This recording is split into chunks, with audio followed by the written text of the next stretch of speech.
سبھی دیکھنے والوں کو سلام پہنچے. کیسے ہیں آپ لوگ؟ کافی دنوں کے بعد حاضری ہوئی، رمضان کے بعد پہلی بار حاضر ہونے کا موقع ملا. اس بار ایک نئی موضوع کو لے کر حاضر ہوا ہوں. اس بار روپال ضلع احمد آباد تعلقہ باولہ کے مشہور پیر دادا میاں قادری صاحب کے صاحبزادے احسان الحق صاحب نے ایک نایاب کتابچہ لکھا ہے سلیس گجراتی زبان میں اور خالص گجراتی میں لکھا ہے. اس کی وجہ ان کی یہ رہتی ہے کہ اس سے گجرات کا آخری مسلمان جو رہنے والا ہے اس تک یہ اسلام کا سندیش پہنچ سکے. کتاب ہاذا جو سبجیکٹ پر ہے وہ جنت البقیع کی اہمیت اور عظمت پر ہے. اس کتاب میں انہوں نے یہ چھوٹی سی کتاب اتنی زیادہ انفارمیشن دے دی ہے کہ گجراتی میں ایسی کوئی کتاب دستیاب نہیں ہے. اوپر سے کتاب کو بالکل فری رکھا گیا ہے، جس کا پتہ کچھ یوں ہے کہ ان کے ایک بزم قادریہ ہے جو کڑی کا جو مقام ہے اس پر ایڈریس ہے اس کا، بزم قادریہ قصبہ مقام کڑی. لکھ کر اگر بھیج دیتے ہیں تو آپ کو یہ کتاب اس کی جو ہارڈ کاپی مطلب پرنٹڈ کاپی ہے وہ دستیاب فری میں ہو جائے گی، آپ کے گھر پہ پہنچا دی جائے گی.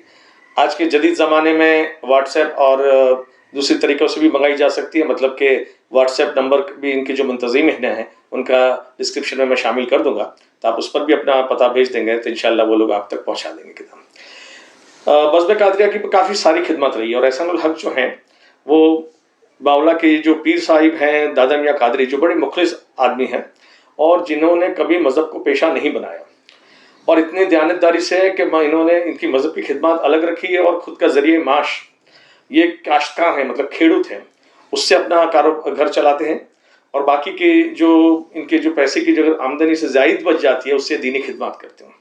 ایسا یہ ان کا طریقہ ہے ان کے والد صاحب کا دادا میاں قادری صاحب کا. اور احسان الحق کا یہ معاملہ ہے کہ یہ خود بذات خود ایک ٹور آپریٹر ہے اور کئی دارالعلوموں سے انہوں نے فراغت حاصل کی گجرات کی، اور اب یہ کوئی امامت وغیرہ نہیں کراتے لیکن وہ ٹور آپریٹر کا جو کاروبار کرتے ہیں اس سے ان کا ذریعہ معاش ہے اور اسی سے ان کا گھر چلتا ہے.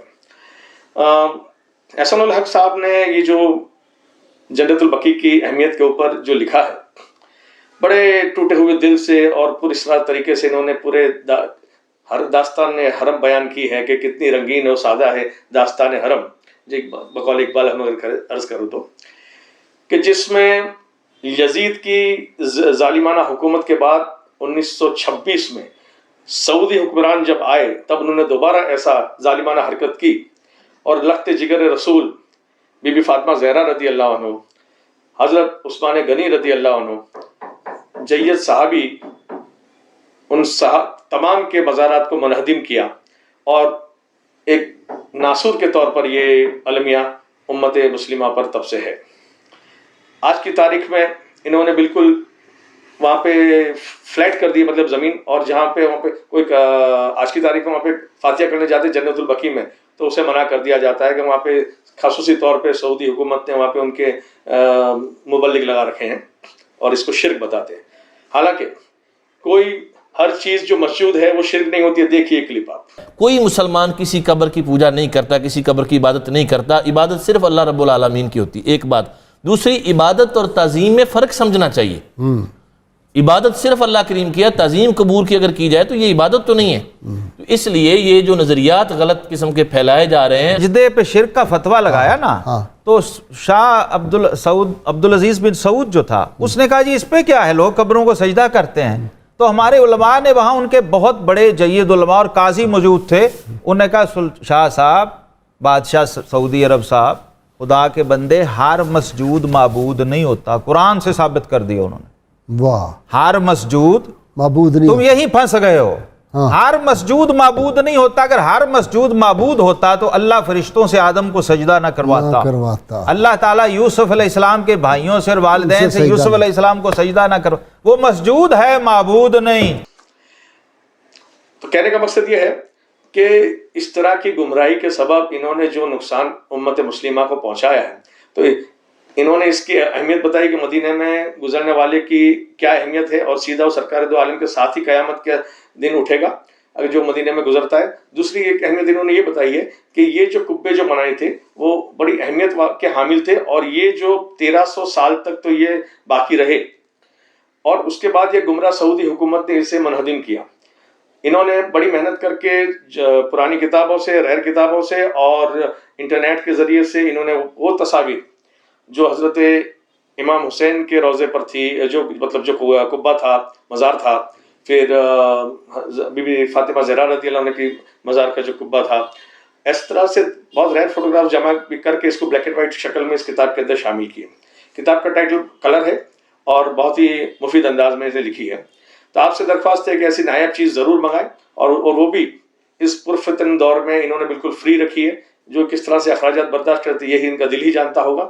اس کو احمد آباد کے مشہور پرنٹر جناب نظام اشرف صاحب نے اس کو ترتیب دی ہے, اور انہیں کے تعاون سے یہ مطلب خرچ ان کا رہتا ہے بابا صاحب کا, لیکن تعاون ان کا رہتا ہے پرنٹنگ میں, اور ان کی پرنٹنگ پریس سے یہ شائع ہوئی ہے. دوسری مزید بات انہوں نے ایک اور چیز یہاں پہ آپ کو میں عرض کرنا چاہوں گا کہ ایک پوسٹر شائع کیا. یہ پوسٹر حضور صلی اللہ علیہ وسلم سے لے کر حضرت علی, حضرت فاطمہ زہرا اور 12 امام, ان کی تمام کے مختصر حالات ایک ہی نظر میں آ جائے اس طرح سے انہوں نے شائع کیا. اور پوسٹر ہے وہ بڑے ہی شیشے قد کا ہے, تو اس سے بھی یہ لوگ نے فری رکھا ہے. تو آپ سے درخواست ہے کہ جب کتاب منگائیں تو اس کے ساتھ یہ پوسٹر کا بھی لکھ دیں, تاکہ جو یہ پوسٹر آپ تک حاصل ہوتا ہے تو آپ کے گھر میں یا آپ کے آفس میں یا آپ کے مساجد میں اس کو فریم کر کے لگائیں. انشاءاللہ بہت ہی مفید جانکاری ایک ہی نظر میں آ جائے گی. تو بس یہ چھوٹی سی جانکاری دینے کے لیے حاضر ہوا تھا. اس ویڈیو کو زیادہ سے زیادہ شیئر کرنے کی اس لیے ترغیب دیتا ہوں کہ میری اپنی ایڈورٹائز کے لیے نہیں, لیکن صحابہ اکرام, رسول اللہ اکرام کا خاندان اور ان کی تشہیر ہو جائے اور ان کی جو عظمت ہے وہ ظاہر ہو جائے, اس کے لیے ویڈیو کو برائے کرم شیئر کریں. سیدوں کی عظمت کے متعلق کیا عرض کروں.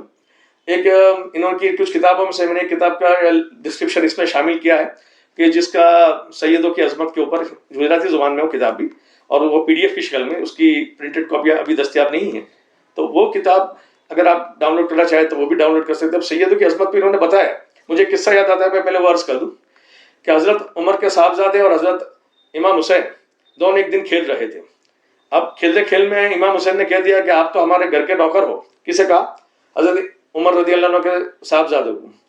اب یہ کہا تو حضرت عمر کے صاحبزادے گھر پہنچے, حضرت عمر کو کہا کہ امام حسین تو یوں کہتے ہیں کہ تم تو ہمارے گھر کے نوکر ہو. تو انہوں نے کہا سچ میں ایسا کہا؟ تو کہ ہاں. تو کہ یہ لو قلم, یہ لو کاغذ, اور اس پہ لکھوا لاؤ ان کا. تو گئے اور وہ لکھوا کے لے آئے کہ ہاں تم تو ہمارے گھر کے نوکر ہو. تو امام حسین نے جب یہ لکھ کے دیا تو حضرت فاروق اعظم نے کہا کہ یہ رکا میرے قبر پہ میرے ساتھ دفن کرنا, یہ میری نجات کا پروانہ آزادی ہے. میں خود سیدوں کا نوکر ہوں اور ہم سب کو سیدوں کے غلام رہنا چاہیے. وجہ یہ ہے کہ یہی خاندان سے ہمیں اللہ تک کے گھر تک کا راستہ ملا ہے. یہ گمراہ فرقوں نے ہمیں ان کے سیدوں کی عزت سے دور رکھنے کی کوشش کی ہے. سیدوں کا نام لیتے ہیں تو ان کو ایسا لگتا ہے کہ جس طرح سے پنڈتوں کی عزت کی جاتی ہے ہندو مذہب اس طرح کا معاملے اور اس طرح کے الزام لگاتے ہیں, ایسا قطعی نہیں ہے. سیدوں کی زیادہ سے زیادہ عزت کریں, اور ساتھ ساتھ میں یہ کتاب ڈاؤن لوڈ کر کے اسے بھی شیئر کریں تاکہ زیادہ سے زیادہ لوگوں تک صحیح جانکاری پہنچے اور یہ گمراہی دور ہو. ویڈیو کو آپ نے سنجیدگی سے اتنی دیر تک دیکھا, اس کے لیے بہت بہت شکریہ. اللہ آپ کا حامی و ناصر ہے. خدا حافظ.